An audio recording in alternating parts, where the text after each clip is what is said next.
So this video topic has been on my mind for a while now, and the more I think about it, the more this comparison starts to make more and more sense. But before I really get into the video, I'm gonna pander a little bit here. If you like this video, and you don't have the attention span to get through this 6-minute long video, then I ask you to please just leave a like down below if you do enjoy the content. You know, I usually put this at the end, but it's like, you know, some people don't always watch all the way to the end, so if you could like this, that'd be very helpful. Now, let's get into this comparison. So it's the 90s, and an isometric management simulator has sparked a cult following.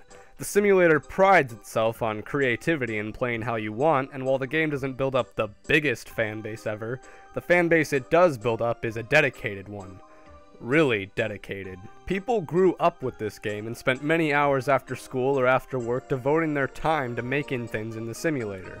So it's no wonder that a bunch of sequels were pumped out to satisfy the demand for more isometric sim games. But in the early 2000s, the last game dropped and then the franchise just up and disappeared. Aside from DLC, the franchise just isn't touched anymore. Year after year passes as fans eagerly await the next game, but sadly it just doesn't come. As time goes on, spin-off games come out that try to capture the glory of old, but they just don't satisfy. A true sequel is never given. This neglect causes the community to just stay with the old, staying dedicated for nearly a decade. Modding websites start to pop up for the game, and it's actually sort of miraculous how the community just keeps on creating content for a game that should essentially be dead at this point. The only reason the game still has a heartbeat is because of the intense community that breathes life into it, and even to this day continues to play it. Now flash forward to the more recent part of this story, about 10 years after the last game's release. The company, once well respected in the 80s, that published the beloved games of old, has become increasingly notorious in the public eye for rehashing old and beloved IPs just to make a quick buck. The worst part is that the company not only seems to be rehashing beloved IPs, but doing so with a complete lack of respect for its audience and fanbase, taking the most economic options instead of the best all-around options. So when the company announces that it will be rebooting that management simulator of old, many are suspicious that this reboot is just a tick box on the list of games to be shamelessly rebooted and sold on nostalgia for the company. Matters aren't helped when many of the game's design choices are called into question and become shrouded in controversy. People complain, logically upset and scared that their beloved franchise is about to be dragged through the dirt after supporting it for so many years. However, many people hold out hope. It's the franchise we all know and love. They won't mess this up. And then comes the day we actually play this new reboot. Given to us in an unfinished, bugged, and glitchy state, the company promises us that the game will be fixed in time. Of course, this is after they already have our money. People lose hope, understandably. To have your trust be betrayed after you've supported something for so long, it makes people sad.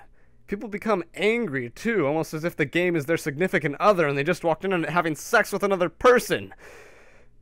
People start turning their attention away from the rebooted trash that was once a respected title, sadly knowing that future generations will instead remember this instead of the fantastic games that they grew up with.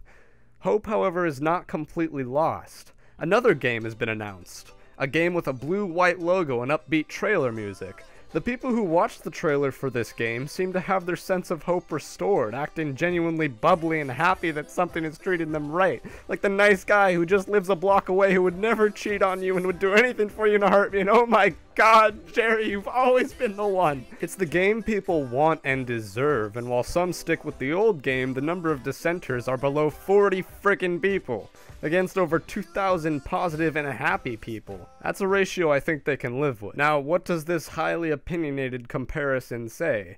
The comparison of how, in my opinion, eerily similar the story of City Skylines versus SimCity is to that of Planet Coaster versus Roller Coaster Tycoon World.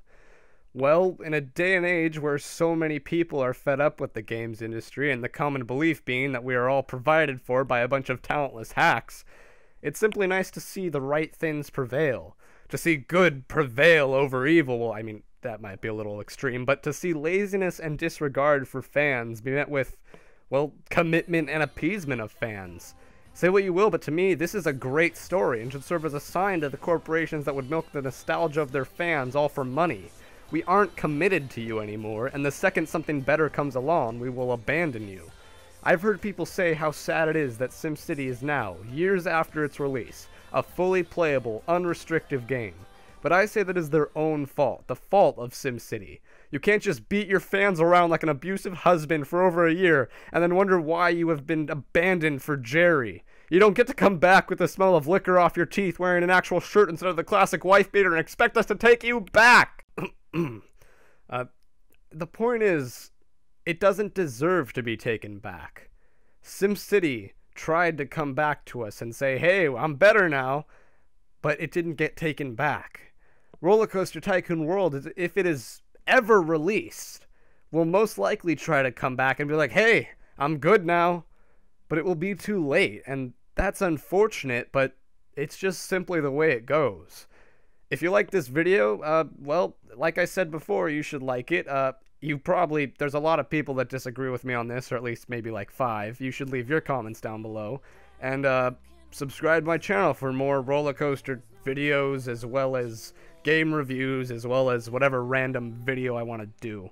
And I'll see you next time.